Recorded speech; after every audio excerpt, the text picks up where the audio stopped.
அருமையான தேவ பிள்ளைகளே, இன்றைக்கு ஆண்டவர் நமக்கு வாக்கு கொடுக்கிறார். உங்கள் வெட்கத்திற்கு பதிலாய் ரெட்டத்தனையாய் பலன் வரும் அப்படின்னு சொல்லி இன்றைக்கு நம்ம பார்க்கும்போது பலவிதமான சூழ்நிலையில் நம்ம வெட்கத்தோடு இருக்கலாம்.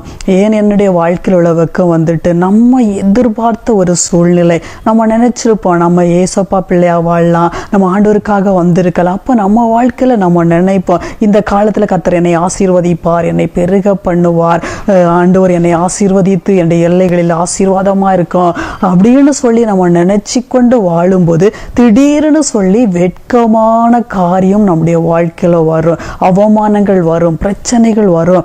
அப்போ நம்ம நினைப்போம் நான் எதிர்பார்த்த காரியம் எனக்கு வரல, ஆனால் அதற்கு பதிலாக எனக்கு இவ்வளோ பெரிய பிரச்சனை வந்துட்டதே, இவ்வளோ வெட்கம் வந்து விட்டதே என்கிற சில நேரங்களில் நமக்கு அப்படிப்பட்ட சூழ்நிலைகள் அமையும். ஆனால் இந்த வேத பகுதி சொல்லுது அந்த நேரத்திலேயும் ஆண்டவர் நமக்கு ரெட்டிப்பான பலன் தருவார். அந்த நாட்களில் வெட்கப்படுகிற சூழ்நிலையிலிருந்து ஏசப்பா ஒரு பெரிய ஆசீர்வாதத்தை தருவார்.